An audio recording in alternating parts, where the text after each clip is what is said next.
Students, welcome once again in Shri Shyam study point.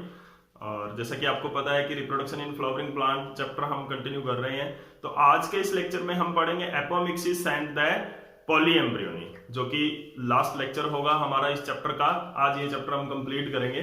तो apomixis क्या होता है, एपोमिक्सिस एंड पॉलीएम्ब्रियोनी के बारे में हम पढ़ेंगे। तो एपोमिक्सिस में क्या होता है, the formation of seeds without meiosis और सिंगेमी, यानी कि मियोसिस और सिंगेमी के बिना सीड की फॉर्मेशन होना, दैट इज द एपोमिक्सिस। यानी कि एपोमिक्सिस के अंदर क्या होता है, नॉर्मली हम देखते हैं कि जो सीड फॉर्म होता है वो कैसे होता है कि एक मेल गैमेट फॉर्म होता है माइक्रोस्पोर प्लांट के अंदर और एक फीमेल गैमेट मेगास्पोर फॉर्म होता है। दोनों के दोनों क्या होता है, फ्यूज होते हैं, they form zygote, then the zygote is converted into embryo and embryo is converted into seed बनाता है, जो कि हम बेबी प्लांट बोलते हैं। लेकिन यहाँ पर क्या होता है, एक एक्सेप्शनल केस हो जाता है कई प्लांट्स के अंदर कि जहां पर मियोसिस नहीं होती है और ना ही सिंगेमी होती है, यानी कि गैमेट फॉर्मेशन की कोई जरूरत नहीं है और यहाँ पर फर्टिलाइजेशन नहीं होती है। तो फर्टिलाइजेशन नहीं होगी तो fertilisation is a process of fusion of gametes, male और फीमेल गैमेट्स के फ्यूजन को ही फर्टिलाइजेशन बोलते हैं। अगर फर्टिलाइजेशन नहीं होनी तो गैमेट्स किस काम के, जैसे कि आपने बहुत बार ये डिस्कस किया है कि हर एक प्रोसेस मीनिंगफुल होती है, यानी कि किसी हर एक प्रोसेस का कोई ना कोई मीनिंग होता है, वहां पर कोई ना कोई उसका आगे यूज होता है। तो यहाँ पर अगर फर्टिलाइजेशन नहीं होनी है तो there are no use of gametes, gametes का कोई यूज नहीं है, तो फर्टिलाइजेशन नहीं होती तो मियोसिस भी नहीं होगी। यहाँ पर जो वर्ड एपो का मतलब क्या होता है और मिक्सिस का मतलब क्या होता है।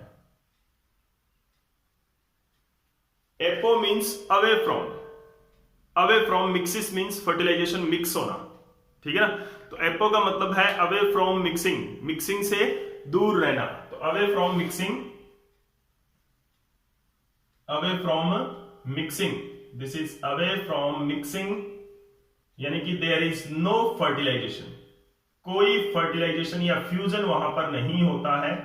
ऐसी प्रोसेस को हम क्या बोलते हैं, एपोमिक्सिस बोलते हैं। तो apomixis is a process of seed formation without fertilisation, बिना फर्टिलाइजेशन के सीड फॉर्मेशन। अगर बिना फर्टिलाइजेशन नहीं हो रही है, गैमेट फॉर्म नहीं हो रहे हैं वहां पर, तो इसका मतलब क्या है कि it is a type of asexual reproduction, but it is not completely asexual reproduction, क्योंकि एसेक्सुअल रिप्रोडक्शन में हम पढ़ते हैं सीड फॉर्मेशन नहीं होते हैं। तो यहाँ पे सीड फॉर्मेशन हो जाते हैं तो कुछ ना कुछ ये बीच का होता है। किस तरह से बीच का होता है कि it is a asexual reproduction which mimics the sexual reproduction, sexual reproduction को कॉपी करने की कोशिश करता है। एसेक्सुअल रिप्रोडक्शन होता है विच मिमिक्स द सेक्सुअल रिप्रोडक्शन, जो कि सेक्सुअल रिप्रोडक्शन को कॉपी करने की कोशिश करता है, यानी कि सेक्सुअल रिप्रोडक्शन के जैसे होने की कोशिश करता है, यानी कि सीड को फॉर्म कर देता है, एम्ब्रियो बना लेता है। किस तरह से बनाता है देखते हैं, बिना फर्टिलाइजेशन के एम्ब्रियो और सीड किस तरह से बनता है। क्योंकि एक बार फिर मैं आपको बता देता हूं पूरी प्रोसेस क्या है, मेल और फीमेल गैमेट का फॉर्म होना, उनका फ्यूजन होना, फर्टिलाइज होना, देन जाइगोट बनना, फिर जाइगोट से एम्ब्रियो बनना।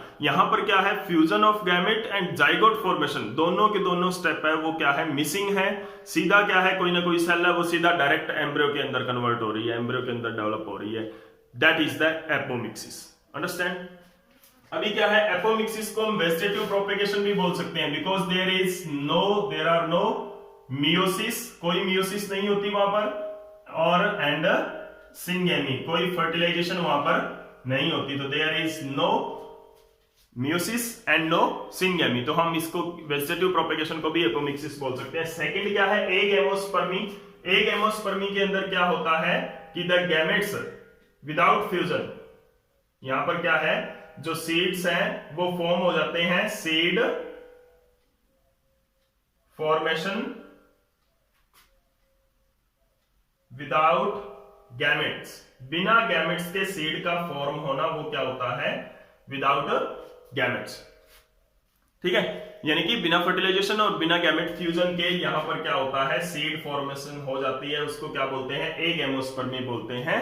तो अब एग एमोस्पर्मी है वो डिफरेंट टाइप्स की हो सकती है, अलग अलग तरीके से हो सकती है। पहली क्या है, जो फर्स्ट टाइप यहां पे रहता है हमारे पास, वो क्या रहेगा, रिकरेंट एम्ब्रियोनी बोल सकते हैं या एपोमिक्सिस बोल सकते हैं। रिकरेंट एपोमिक्सिस या एम्ब्रियोनी बोल सकते हैं या एग एमोस्पर्मी बोल सकते हैं, कुछ भी बोल सकते हैं। Recurrent apomixis, recurrent agamospermy and recurrent embryony भी हम इसको बोल सकते हैं। अंडरस्टैंड? तो रिकरेंट एम्ब्रियोनी के अंदर क्या होता है, देखो रिकरेंट एम्ब्रियोनी के अंदर जो एम्ब्रियो है, एम्ब्रियो डेवलप फ्रॉम, किससे डेवलप हो जाएगा, diploid megaspore mother cell, diploid megaspore mother cell. ठीक है, तो यहां पर जो एम्ब्रियो बनेगा वो क्या बनेगा, डाइप्लॉइड बनेगा। 2n यहां पर प्लॉइड ही उसकी रहेगी, क्योंकि हमें पता है मेगास्पोर वो सेल होती है जो न्यूसेलस की जो सेल्स होती है उनसे कुछ एक सेल होती है जो कि मेगास्पोर मदर सेल बना लेती है। वो बाद में मियोटिक डिवीजन करती है, 4 मेगास्पोर मदर सेल बनती है, उनमें से एक मेल गैमेट बनाती है, यानी एम्ब्रियोसेक बनाती है। तो वो एम्ब्रियोसेक वहां पर नहीं बन रहा है। जो एक मेगास्पोर बनेगी वो म्यूटिक डिवीजन करके 4 मेगास्पोर नहीं बनेगी, यहां पर सिंगल एक मेगास्पोर बनेगी और वो क्या होगी, माइटोटिक डिवीजन करके डायरेक्ट एम्ब्रियोसेक ही बना लेगी। अंडरस्टैंड? इसको थोड़ा रिलेट करो, जो आपने मेगास्पोरोजेनेसिस पढ़ा था उसमें न्यूसेलस की एक सेल थी जिसने क्या किया था, 4 मेगा, उसको वो डिफरेंशिएट हो गई थी इनटू मेगास्पोर मदर सेल, उसने 4 न्यू मेगास्पोर बनाए थे, हैप्लॉइड जो कि मियोसिस से बनाए थे, और उनमें से 3 डिजेनरेट हो गए थे, 1 रह गया था जो एम्ब्रियोसेक बनाता है, जिसके अंदर एम्ब्रियोसेक बनता है। तो वो क्या है, यहाँ पर मिसिंग है। यहाँ पर मेगास्पोर मदर सेल है, वो मियोटिक डिवीजन करके 4 सेल नहीं बना रही है, यहाँ पे डायरेक्ट किसमें कन्वर्ट हो रही है, एम्ब्रियो में कन्वर्ट हो रही है, सीड बना रही है। Understand? This type of apomixis is called recurrent apomixis. जो नेक्स्ट है हमारा वो क्या है, एडवेंटिव एम्ब्रियोनी या एडवेंटिव एपोमिक्सिस।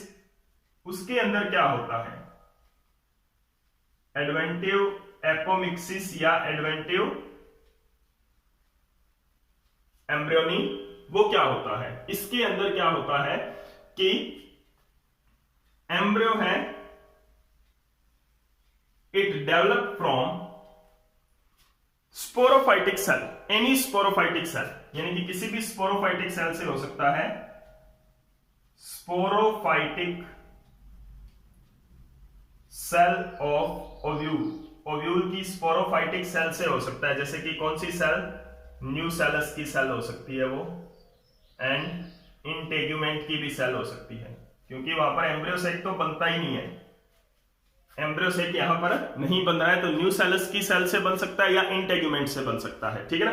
तो ये क्या है, स्पोरोफाइटिक सेल। और स्पोरोफाइटिक सेल कौन सी होती है, डाइप्लॉइड होती है। देखो 2 तरह की सेल्स हो सकती हैं, गैमेटोफाइटिक और स्पोरोफाइटिक। स्पोरोफाइटिक जो बॉडी होती है उसकी सेल होती है, वो डाइप्लॉइड होती है। और गैमेटोफाइटिक क्या होते हैं, रिप्रोडक्टिव यूनिट्स के अंदर जो गैमेट्स बनाती है, जैसे कि गैमेटोफाइट हमने पढ़ा था, मेल गैमेटोफाइट, फीमेल गैमेटोफाइट, जैसे एम्ब्रियोसेक की फीमेल गैमेटोफाइट, और जो पोलन ग्रेन है वो मेल गैमेटोफाइट है, जिनके अंदर हैप्लॉइड स्ट्रक्चर्स होती हैं। उन बॉडी स्ट्रक्चर्स को क्या बोलते हैं, जिनके अंदर हैप्लॉइड पार्ट होता है या हैप्लॉइड सेल्स होती है, ऐसी स्ट्रक्चर को गैमेटोफाइट बोलते हैं।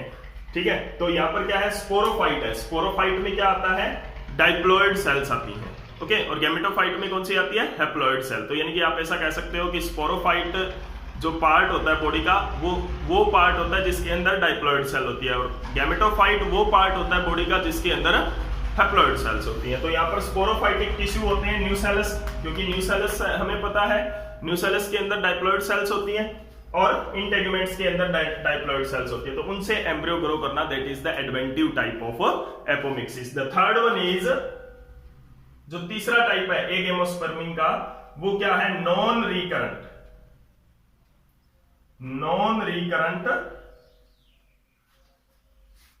एपोमिक्सिस या नॉन रिकरेंट एग एमोस्पर्मी या नॉन रिकरेंट एम्ब्रियोनी। उसके अंदर क्या होता है, जो एम्ब्रियो है, एम्ब्रियो डेवलप फ्रॉम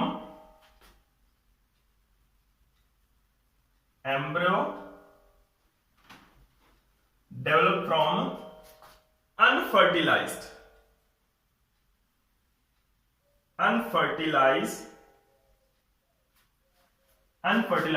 हैप्लॉइड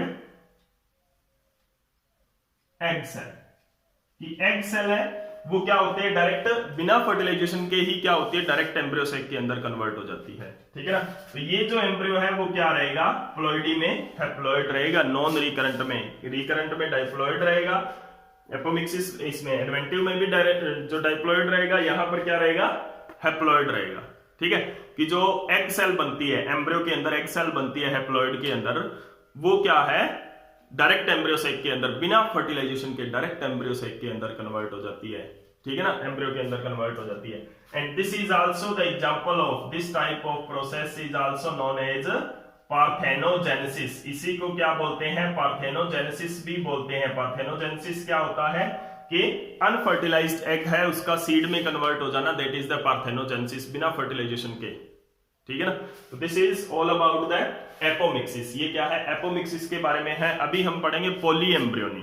तो पॉलीएम्ब्रियोनी क्या होती है, पॉलीएम्ब्रियोनी भी क्या है, एक प्रोसेस है। इसके अंदर क्या होता है, more than one embryo, multiple embryo seed के अंदर आ जाते हैं। ओके, जैसे नॉर्मली क्या होता है, every seed has a embryo, हर एक सीड के पास एक एम्ब्रियो होता है। ठीक है ना।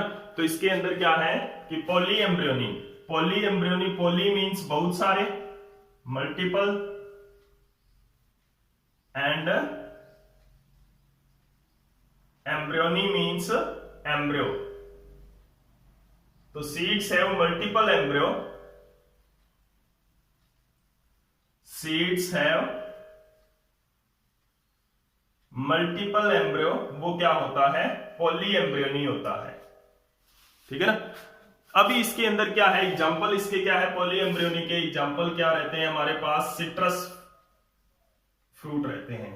सिट्रस फ्रूट, सिट्रस फ्रूट में कौन सा आ जाता है, लेमन आता है, ऑरेंज आता है। तो सिट्रस जो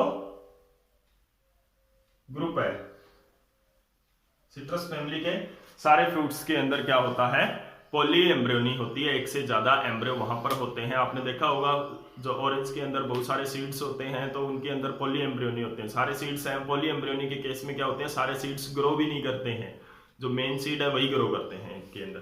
तो this is all about the apomixis and polyembryony. And today we complete our chapter reproduction in flowering plant. तो इस चैप्टर को अच्छी तरह से क्लियर करें। कोई भी किसी भी टॉपिक में, किसी भी लेक्चर में अगर आपको कहीं पर भी कोई प्रॉब्लम है तो उस लेक्चर के कमेंट सेक्शन में मेरे से जरूर शेयर करें। कल से हम शुरू करेंगे नेक्स्ट चैप्टर, जो कि है रिप्रोडक्शन इन एनिमल्स, और ह्यूमन बीइंग के अंदर हम रिप्रोडक्शन के बारे में पढ़ेंगे कि ह्यूमंस के अंदर किस तरह से रिप्रोडक्शन होता है। अगर आपको ये वीडियो अच्छी लगी, लेक्चर आपको पसंद आया, तो प्लीज लाइक एंड शेयर जरूर कर दें। Thank you.